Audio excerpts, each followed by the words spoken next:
Boa noite a todos. Luciano Facchini, hoje é dia 9 de fevereiro de 2021. Eu quero analisar essa noite a palavra que Jesus falou em Lucas capítulo 15, a parábola da ovelha perdida, a parábola da moeda perdida. Nesse contexto ele também fala da parábola do filho pródigo. E paralelo a isso a gente vê em Mateus 18, quando ele fala também, semelhantemente, na parábola da ovelha perdida. Aqui, inicialmente, eu quero fazer um preâmbulo aqui para poder entender, porque muita gente faz pregações dessa palavra, mas às vezes não entende o contexto. Eu quero começar lendo aqui em Mateus capítulo 18, e ele fala: o maior no reino dos céus. Naquele momento os discípulos chegaram a Jesus e perguntaram: quem é o maior no reino dos céus? É bom a gente entender que reino dos céus nem sempre a pessoa vai para o céu, O reino dos céus muitas vezes ele vai ser aqui mesmo, no milênio, o reino dos céus, que é o reino de Jesus aqui na terra. E claro que depois se transforma num reino eterno. Claro, o reino do Senhor é um reino eterno, que não vai ficar limitado aqui na terra. É um reino eterno. Mas é bom a gente analisar esse contexto, que nem sempre fala assim, vai para o céu. Que reino é esse no céu? Vai ter um momento do reinado de Jesus aqui na terra. E é bom a gente saber sobre o galardão, sobre a recompensa do cristão que se sacrificou pelo reino de Deus. Chamando uma criança, colocou-o no meio deles e disse: eu lhes asseguro que, a não ser que vocês se convertam e se tornem como crianças, jamais entrarão no reino dos céus. Veja bem, aqui Jesus está condicionando, não pela fé, mas por obras, as pessoas serem semelhantes a uma criança pura e ingênua. É bom a gente notar que a salvação vem pela graça. Ela não é por obras, para que ninguém se glorie, mas é pela fé. E é o sangue do Senhor Jesus que nos justifica, que nos traz a vida eterna. Não são as obras que nos trazem a vida eterna, mas aqui Jesus está condicionando que nós temos que ter atitudes de crianças. Então, quando ele fala em atitude, em obras, em ações, ele está falando em galardão, ele está falando em recompensas futuras. Quando nós formos julgados pela segunda vinda de Jesus, quem vai merecer ou não reinar ao lado de Jesus? Quem merece? É isso que nós temos que entender, porque senão as pessoas pensam que uns perdem salvação, outros não perdem, e aqui não está falando da graça, e aqui não está falando de salvação. Aqui está falando de você receber galardão, de você reinar com Cristo no reino dos céus. Continuando, tanto que ele fala, portanto, quem se faz humilde como esta criança, este é o maior no reino dos céus. Está vendo? Quem é humilde, por isso que ele fala que os primeiros serão os últimos. Os primeiros aqui na terra, os mais vaidosos, os mais poderosos, no céu serão os menores. Porque o que eles tinham que desfrutar aqui já desfrutaram. Lá no reino dos céus, eles poderão ser os menores. Porque os maiores no reino dos céus, na época que reinaremos com Cristo, são os mais humildes, os que renunciaram mais aqui nessa terra. E eles ganharão mais nesse reino dos céus. No reino que Jesus voltará e reinará. Né? Então ele fala, portanto, quem se faz humilde como esta criança, este é o maior no reino dos céus. Então o maior é o mais humilde. Ele falou isso para João Batista também. Ele falou que João Batista seria o maior de todos. Quem recebe uma dessas crianças em meu nome, está me recebendo. Mas se alguém fizer tropeçar um desses pequeninos que creem em mim, melhor que seria amarrar uma pedra de moinho no pescoço e se afogar nas profundezas do mar. Então aqui ele está condicionando a pessoas que têm mau comportamento e que têm mau exemplo e que levam outras pessoas a se comportarem mal, a se desviarem da palavra, a se desviarem do caminho de Deus. E essas pessoas que fazem, que são esses maus exemplos, que são essas pessoas que andam segundo a sua própria carne, Jesus fala, olha, é melhor essa pessoa amarrar uma bola de ferro na cabeça e se atirar no lago. É melhor, porque vai ter recompensa séria para isso. Ai do mundo por causa das coisas que fazem tropeçar. Então, tá cheio de gente levando todo mundo para o buraco, todo mundo para perdição, para orgia, para violência, para tudo que não é princípio de Deus. Ai desses, ai do mundo. É inevitável que tais coisas aconteçam, mas ai daquele por meio de quem elas acontecerem. Ele fala, é natural que muita gente se afaste das coisas de Deus, naturalmente, por si próprio, por seus próprios desejos carnais, seus próprios desejos do mundo, por seus próprios pecados. Mas pior ainda é quando essa pessoa se afasta por influência de outra pessoa. Ai dessa pessoa que influenciou. Se a sua mão ou seu pé fizerem tropeçar, corte-os e jogue fora. É melhor entrar na vida mutilado ou aleijado, do que, tendo as duas mãos ou os dois pés, ser lançado no fogo eterno. Aqui ele fala, é melhor entrar na vida. Quando ele fala vida, essa vida é a vida aqui no reino. Aqui ele não está falando entrar no paraíso. Ele não está falando aqui quando a pessoa vai entrar no reino eterno da Nova Jerusalém. Não. Nova Jerusalém, quando acabar o planeta, acabar tudo aqui, vai ter um novo paraíso eterno, chamado Nova Jerusalém. Lá é uma vida eterna. Mas antes da vida eterna, ganhar a vida significa perder a vida. Aqui no Evangelho, até em Lucas fala muito, aquele que perder sua vida, ganhá-la. Aqui quando ele fala ganhar sua vida, ele está falando as nossas atitudes, os nossos desejos. Muitos que põem seus desejos de lado, muitas vezes eles vão ganhar a vida. A vida quando? No galardão.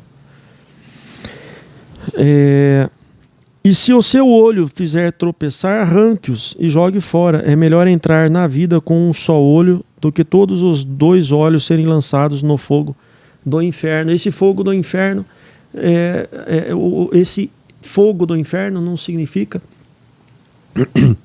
a condenação eterna, às vezes. Significa a perda de um galardão. Aqui é bom notar, ele fala de ser lançado à vida. Olha só, é melhor entrar na vida mutilado. Como assim, entrar na vida mutilado? O espírito não vai ser mutilado, mas acontece que nós ainda teremos nosso corpo glorificado, e nós ainda em vida reinaremos aqui. E ele está dizendo, é melhor você ficar mutilado e ser um vencedor. É melhor você viver mutilado aqui na terra, aqui nesse mundo, se mutilar do que perder as promessas de galardão que Deus tem para a sua vida. Promessa que nós vamos viver. Ainda não estou falando aqui de vida eterna ainda, eu estou falando de galardão. Se nós não entendermos o que é galardão, tem uns vídeos no início desse canal aqui que você pode entender melhor isso. Então, aí ele vem, esse daqui é o meu prenúncio, né? Porque para a gente entender certas parábolas, a gente tem que entender outras parábolas. Então lá em Lucas 15, ele fala da parábola da ovelha perdida. Todos os publicanos, os pecadores estavam se reunindo para ouvi-lo, Jesus, né? Mas os fariseus, os mestres da lei, o criticavam. Este homem recebe pecadores e come com eles. Então Jesus lhes contou esta parábola. Qual de vocês que, possuindo 100 ovelhas e perderem uma, não deixa as 99 no campo e vai atrás da ovelha perdida até encontrá-la, e quando a encontra, coloca alegremente nos ombros e vai para casa. Ao chegar, reúne seus amigos, seus vizinhos e diz: alegrem-se comigo, pois encontrei minha ovelha perdida. E eu lhes digo que da mesma forma haverá mais alegria no céu por um pecador que se arrepende do que por 99 justos que não precisam arrepender-se. Vou ler a outra parábola da moeda perdida. Ou qual é a mulher que, possuindo 10 dracmas era uma moeda, e perdendo uma delas, não acende uma candeia, uma vela, varre a casa e procura atentamente até encontrá-la? E quando a encontra, reúne suas amigas e vizinhos e diz: alegrem-se comigo, pois encontrei minha moeda perdida. Eu lhes digo que da mesma forma há alegria na presença dos anjos de Deus por um pecador que se arrepende. Bom, essa mesma parábola da ovelha perdida está em Mateus 18. Seria interessante ler, porque tem certos mistérios aqui nesse Mateus 18, 10. Olha só. Cuidado para que não desprezem um só desses pequeninos. Quem que são esses pequeninos? Essas crianças, esses ingênuos, esses cristãos autênticos. Cuidado para que não desprezem por um só deles. Pois eu lhes digo que os anjos deles nos céus estão sempre vendo a face do meu Pai Celeste. Anjos deles no céu. Já ouviram falar do anjo da guarda, que cada um tem seu anjo? É possível, porque aqui fala que os anjos deles, os anjos que que seguem eles, que cuidam deles. Ou seja, lá em Salmo 34:7 fala que o anjo do Senhor acampa-se ao redor de quem os teme e os livra, né? Então, claro, quem teme o Senhor tem anjo. Anjo da guarda? Pode ser. Depende o apelido, né? O Filho do Homem veio para salvar o que estava perdido. O que acham vocês? Se alguém possui 100 ovelhas e uma delas se perde, não deixará as 99 nos montes e indo procurar a que se perdeu? E se conseguir encontrá-la, garanto-lhes que ele ficará mais contente com aquela ovelha do que com as 99 que não se perderam. Da mesma forma, o Pai de vocês, que está nos céus, não quer que nenhum desses pequeninos se perca. Olha, eu não vou falar do filho pródigo, mas na sequência, tudo isso vem o filho pródigo. Mas vamos falar só dessas duas aqui. É bom lembrar que também Jesus falou: louco, o que adianta ganhar o mundo inteiro e perder sua alma, perder sua vida? Então, existe uma confusão que as pessoas fazem quando elas leem certas mensagens que são relativas a obras. Porque nós temos obras, nós seremos julgados também pelas nossas obras, e pelas nossas obras nós podemos ser considerados vitoriosos ou não, porque lá nas cartas de Paulo ele fala, porque somos mais do que vencedores em Cristo Jesus. Nós somos vencedores não só por crer em Jesus, mas por conseguirmos realizar em Jesus também. E quando a gente é vencedor pela fé, todos nós temos a capacidade de sermos vencedores, mas nem todos são. Muitos cristãos que conhecem a palavra se desviam dela, andam de forma contrária à palavra. Esses, pela graça, crendo em Jesus, são salvos para morarem eternamente no paraíso.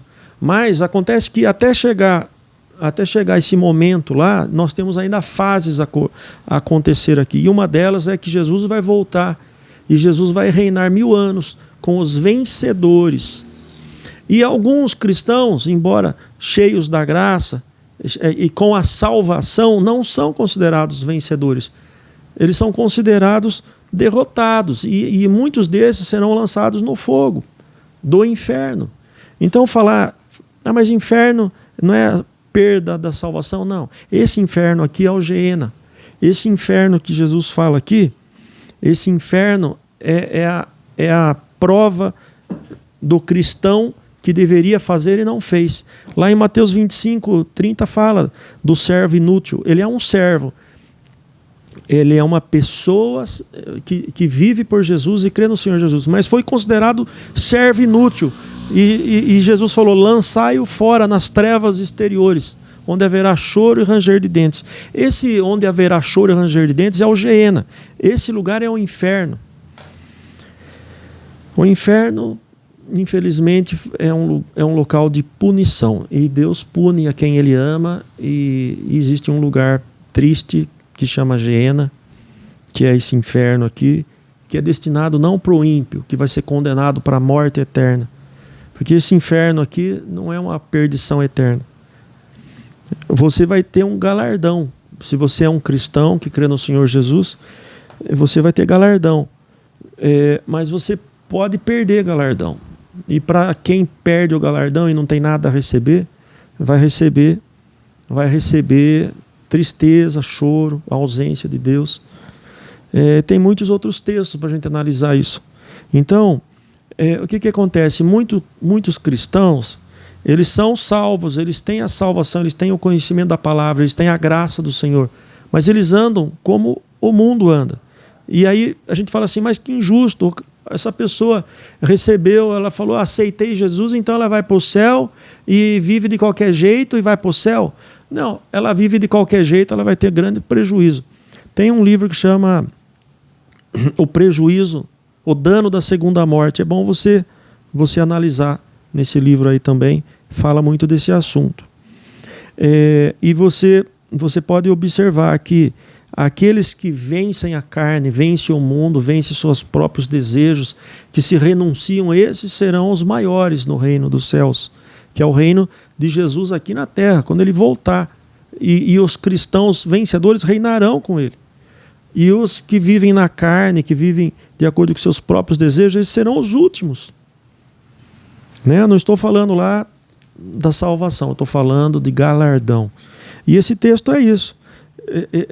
Essa ovelha perdida é que Deus tem 100 ovelhas, mas uma delas resolve se desgarrar e viver de qualquer jeito no mundo, como se não fosse uma pessoa separada por Deus. Ela vive, ela se mistura, ela se contamina, como se, mesmo tendo toda o poder de Deus na vida dela, ela despreza isso. Ela prefere viver na orgia, na gandaia, no luxo, na luxúria, na vaidade. Ela prefere andar no pecado e ela acaba se desviando dos princípios. E Jesus fala como é bom quando a gente resgata aquele irmão que está andando de qualquer jeito. Vai ter festa. Ele é filho, porque no filho pródigo, os dois são filhos, e filho é herdeiro, sempre. Então, quem é filho de Deus tem a herança da salvação, da graça. Os filhos já são herdeiros da graça. No entanto, eles podem viver de qualquer jeito. Um vive atento às coisas de Deus e outros vivem de qualquer jeito. Como falo, o que a gente planta, a gente colhe aqui na terra. E se você plantar coisas ruins aqui na terra, você vai colher aqui na terra também. E não só aqui na terra, como na época do galardão, do milênio, você vai também colher o fruto, seja bom ou seja mal, daquele que você semear.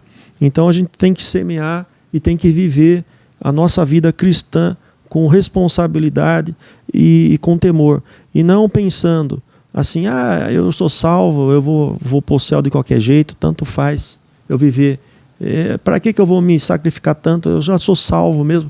Não, cuidado. Esse pensamento é heresia. Poucos têm esse entendimento, mas o Senhor nos revela na leitura aqui da palavra, que é exatamente isso que eu estou falando.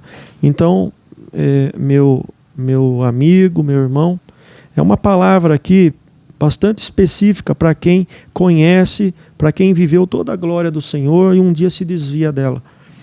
E temos 3 ambientes espirituais na nossa vida. Nós temos o espírito, a alma e o corpo. Aqui ele está falando da alma, da vida, dos desejos da nossa alma. E quem vive pela alma, pelos seus próprios desejos, será o último no reino dos céus. E aquele que rejeita, aquele que renuncia aos desejos da sua alma, este ganhará a vida. Que vida? A vida no milênio. Tá?